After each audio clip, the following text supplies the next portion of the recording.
Hey guys, welcome back to the channel. This is Dan from Fisher Jeep Adventures. We're getting ready to break camp here from our second night on the Georgia Traverse. If you watch the other couple videos we put out, the last few videos we put out, it's all been about our trip, kind of going down the Georgia Traverse. Today will be the next day, so we're gonna continue heading west into Georgia, and then we'll probably head north into Tennessee for our last night. Yesterday we saw some pretty cool things along Tallulah Creek. We got to cross that stream, which was super neat, and we found this great campsite.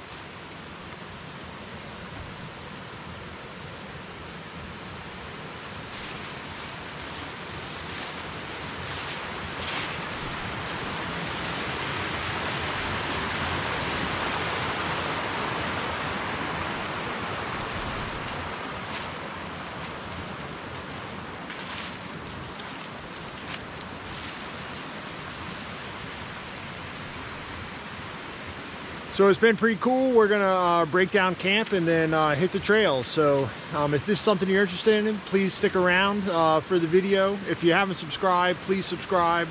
If you're a subscriber and returning, thank you so much for watching, and we'll see you on the trail. All right guys, we got camp broken down, and we are on the way again. So another great night. Boy, what a difference 10 degrees makes. It was 28 the first night and 38 last night, and it was a much more comfortable sleep last night, I'll tell you that. So actually got some rest. I think a lot of those, that first night in the tent, you don't sleep good anyway, and then after being on the road all day, you're tired, and so I slept good last night, and so did Sam. He wasn't restless at all. So woke up, got some coffee, made some breakfast, broke down camp, and we're off on day 2. So stick with us. All right guys, we took a quick little section of pavement over to another trail, and we hit our highest point thus far on the Georgia Traverse, which was 3,688 feet. So it's amazing how all these trails were made, and you can just kind of drive around just kind of looking at things. So unfortunately it's hazy, so the views from these ridgeline trails are kind of obscured, but it's cool nonetheless. All right, we've just been descending quite a bit, 1,000 feet here over the last 7 or 8 miles, but it's been like giant cobblestones the whole way. So one of the cool things about dropping in elevation is that we're back down into the forest instead of sitting above it. So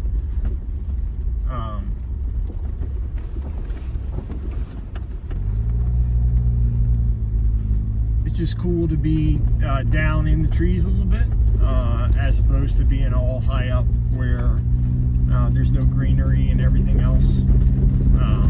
So just some interesting things. For me, it's coming out here is exploring, and I'm much more suited to overlanding than anything else. I want a vehicle that's capable in case I want to do something, or I find myself in a situation where I need to use it.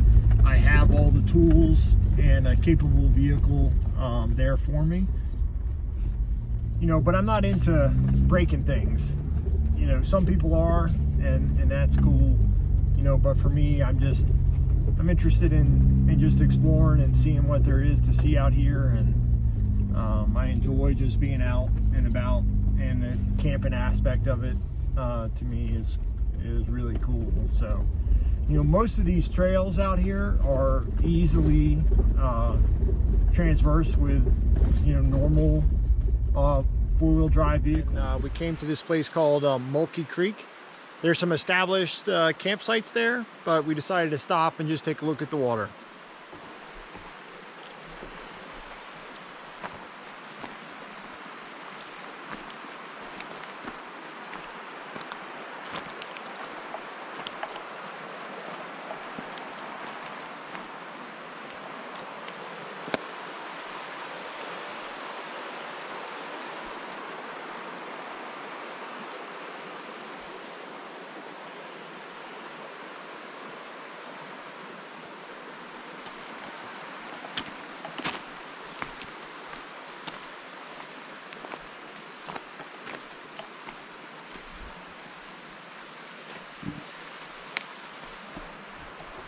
So there are facilities here, and this is National Service Park Campground. So there's established sites that you'll have to pay if you want to.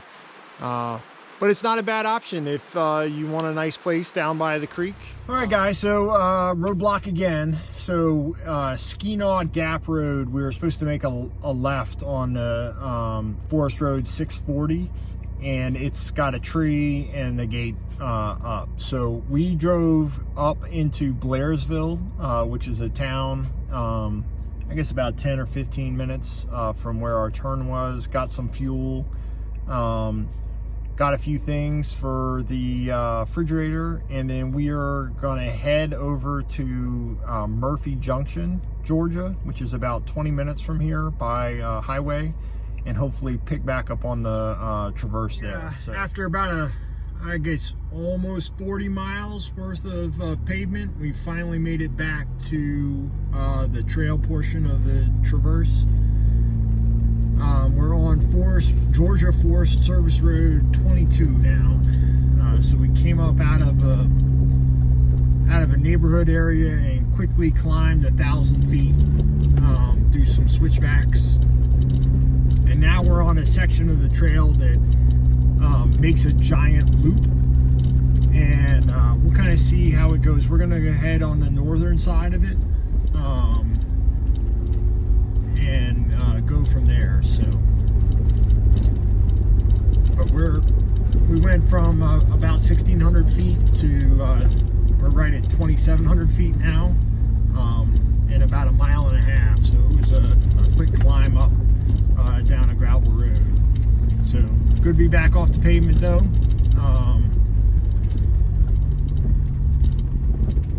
All right, well, we came around a curve and on one of the shelves we're right at like 2,800 feet, and there was a little clearing, and you can see out into the valley in the background.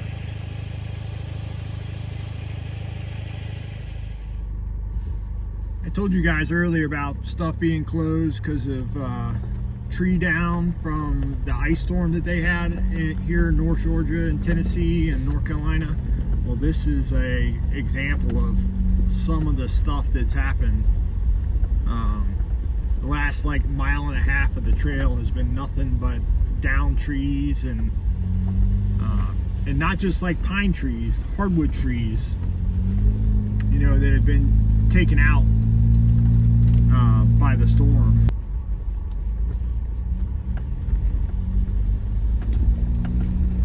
You know, you look through these trees all falling down and stuff coming across the road, and it makes you wonder what makes one tree more susceptible than the other. I mean, because, you know, for every healthy tree it looks like that's come down, there's plenty of others that are still standing. You know, so what makes one tree susceptible? Things you make you go, All right, guys, so I was editing the last video in the series from our time on the Georgia Traverse, and I got to a point where we were leaving the wildlife management area and getting ready to make our turn up to Tennessee, and all of the video footage was corrupted from that point forward. So we ended up turning off of the Georgia Traverse and headed north into Tennessee toward Parksville Lake. And that took us through a series of forest roads that kind of wrapped around the lake with some pretty cool lake views. My hope was to be able to camp along Parksville Lake, along a byway trail that runs along the lake. And of course, as we made it down there, it was gated off. So we went around the lake, traveled all the way back up the mountain to a state park that's up there. Got up to the state park, and we're going to stay up there on the top of the mountain, and it was crowded full of people. So we dove back into the Cherokee National Forest, trying to find a dispersed campsite. And a lot of what we found either had a lot of trash there, or there was a lot of fallen trees. So we dropped out of the national forest, and along the Hiwassee River there is if I pronounced that correctly, if I'm sorry, I apologize, there's a state park, and then there's a campground there. So we crossed the river and pulled into the G Creek campground along the Hiwassee River. We were the only ones in the campground. The park ranger stopped to check on us, and they were super cool and really nice. And the reason why we ended up staying there is because it got dark, and we had searched and looked at, like I said, 3 or 4 dispersed sites in the national forest that I didn't feel comfortable staying at, you know. So we ended up coming. We saw the state park on the map, drove up to the state park, and then found the campground. And like I said, it was nice. We had a nice padded site, and like I said, we were the only ones there. So it was a nice quiet evening, which kind of set us off for our trip home the next day. So disappointed that we lost the footage, but we'll pick back up in the campground. Good morning, guys. We ended up staying in a state park last night. We took a northbound turn off of the Georgia Traverse up toward Parksville Lake in Tennessee, hoping that we would be able to find a campsite along the lake there. But the trails, of course, were closed off. So we jumped back into the Cherokee National Forest, hoping to look for campsites, and they were either full or there were downed trees everywhere. So we kept looking and couldn't find anything. And we were going to head up towards Tellico Flats in Tennessee, and it just got too late. And we're at Hiwassee State Park, just along the river here. It's deserted. There's nobody here but us. So we kind of had the whole kind of campground to ourselves. We pulled in late and just got setting up when it was dark, ate some dinner, got everything set up, and then went to bed. So yesterday was a great day. We did about 140 miles of the Georgia Traverse, and about 85 of that was off-road. So another great day on the trail. I highly recommend it if y'all have the time to do it.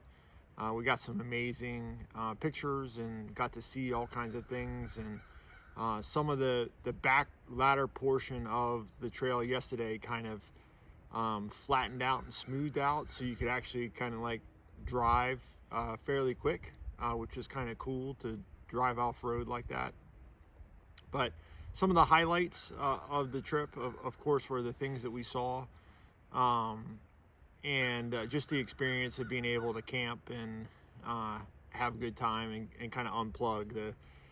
The majority of the trip, there's no cell service, so you kind of aren't distracted by those things that normally distract you at home. So, but Jeep did great. Loved the Milestar tires. Our tent was fantastic, and the camping setup really worked out well, and you know, it was a good time. So I think we're going to try and do some of the Daniel Boone backcountry byway, which is in Tennessee and Kentucky, and then maybe some of the Kentucky Adventure Tour to round out some of the stuff here on the East Coast that's close to the house. So I hope you guys enjoyed the video. I hope you guys enjoyed the series here on the Georgia Traverse. If you like this kind of stuff, please consider subscribing, leave a comment. And this is Dan from Fisher Jeep Adventures. We'll see you on the trail.